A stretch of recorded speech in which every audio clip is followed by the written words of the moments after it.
7h36, vous écoutez les matins de France Culture avec le journal de Catherine Dutu et le vendredi, c'est hashtag le rendez-vous auquel vous pouvez participer via les réseaux sociaux et cette semaine, vous avez réagi au hashtag la campagne présidentielle vue par les Français de l'étranger. 1 300 000 électeurs inscrits et 550 000 votants.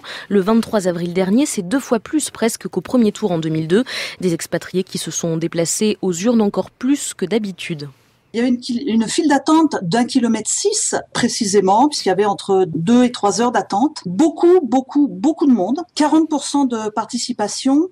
Alors, ça paraît peu vu de la France, mais ici, c'est énorme. Nous venons d'entendre Nathalie Simon-Claire, une Française de Montréal, que vous avez interrogée. Valérie Crova, bonjour. Bonjour. Nathalie Simon-Claire, jointe via Skype, a suivi de près le premier tour de la présidentielle au collège français Stanislas, où l'on vote à Montréal. Nathalie Simon-Claire s'occupe à Montréal d'un web magazine, L'Outarde libérée, un petit clin d'œil au canard enchaîné, l'outarde étant une noix sauvage que l'on trouve au Canada. C'est la plus grosse participation pour des élections françaises. Et il y a eu une petite pagaille, on peut le dire comme cela. Alors écoutez, je dirais que sur les réseaux sociaux, on voit tous les substantifs. Je dirais qu'il y a eu des dysfonctionnements dus d'une part à l'affluence exceptionnelle, puisqu'on a quand même eu 6 000 électeurs de plus qu'en 2012. Une organisation qui aurait pu se dérouler autrement, mais en fait, pour tout vous dire, on a essayé de... là, c'est le consulat qui nous dit ça. Ils ont essayé de sécuriser au maximum, puisque très concrètement, on avait des menaces qui pesaient sur le vote de Montréal, comme sur tous les votes à l'étranger. Et enfin, en terminant, peut-être qu'on n'avait pas assez de monde dans les bureaux de vote et qu'il aurait peut-être fallu doubler les effectifs, mais je pense que pour le deuxième tour, c'est bien parti, puisque on a aidé également le consulat à renforcer ses bureaux de vote. Et 250 bénévoles ont d'ailleurs été recrutés pour faciliter l'accès aux 24 bureaux de vote à Montréal, où vivent 100 000 Français. Les Français de Montréal qui ne sont pas les seuls à s'être mobilisés, comme vous l'ont écrit d'autres expatriés sur Twitter. Joe vit à Singapour. Il a attendu 1 heure pour aller voter lors du premier tour. Serge Pujol a posté une photo d'une longue file d'attente devant l'un des 3 bureaux de vote de Londres. Quant à Yvan, il nous parle d'un ami qui vit en Allemagne et qui a fait 300 km aller-retour pour aller voter. Il était apparemment très motivé. Et quelles sont justement les raisons pour lesquelles les Français de l'étranger se sont beaucoup déplacés aux urnes?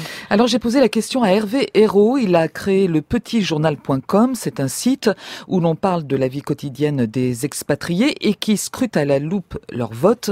Hervé Hérault avance 3 explications à la participation massive des Français de l'étranger lors du premier tour. Alors en fait, 1, ils sont plus nombreux. 2, ils sont plus rattachés à la France parce qu'ils sont mieux informés, parce qu'avec Internet aujourd'hui c'est quand même plus facile.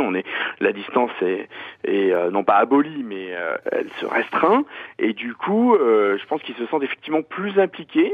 On a aussi une population qui est un petit peu différente, qui est plus jeune, qui est moins homogène, qui est un peu plus hétérogène et qui va davantage correspondre à l'électorat national. Et du coup, qui va se sentir peut-être effectivement plus impliqué et qui a envie de participer.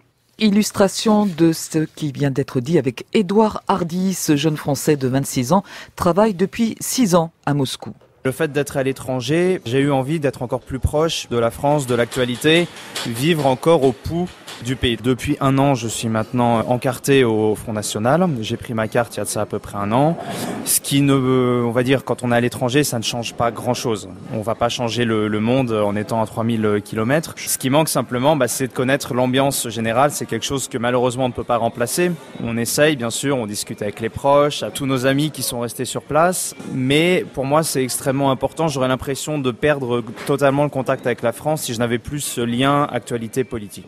Édouard Hardy, rencontré par notre correspondant en Russie, Claude Brouillot. Tous n'ont pas le même enthousiasme qu'Édouard. David, qui vit au Canada, émet une réserve sur Facebook. Où se trouve la légitimité de mon vote alors que je ne subirai pas la politique déployée, écrit-il.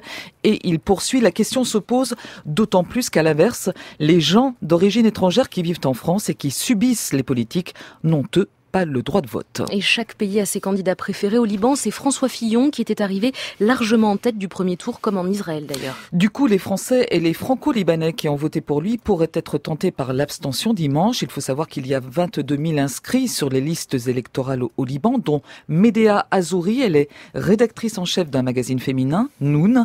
Médéa qui fait campagne autour d'elle contre l'abstention. Ce sont des élections importantes, il faut absolument voter. C'est un devoir et personnellement, je pense qu'il faut faire barrage au FN. Oui, la démocratie est en jeu. Alors, dans un pays qui est plutôt à droite, inscrit à droite, puisque Fillon a eu quand même 60% des suffrages, c'est un pays qui est gaulliste, le Liban depuis très longtemps. Et je suis très curieuse de voir ce que ça va donner dimanche au niveau des résultats, sachant qu'en plus Macron était deuxième dans les suffrages et Le Pen en troisième place. Médéa Azouri, interrogée par Laure Stéphan à Beyrouth. Valérie Crova, merci. Des témoignages en longueur à retrouver sur franceculture.fr à la page hashtag la campagne présidentielle vue par les Français de l'étranger, la présidentielle vue par les étrangers, les correspondants de presse notamment. On y revient dans un instant avec vos invités Guillaume Erner.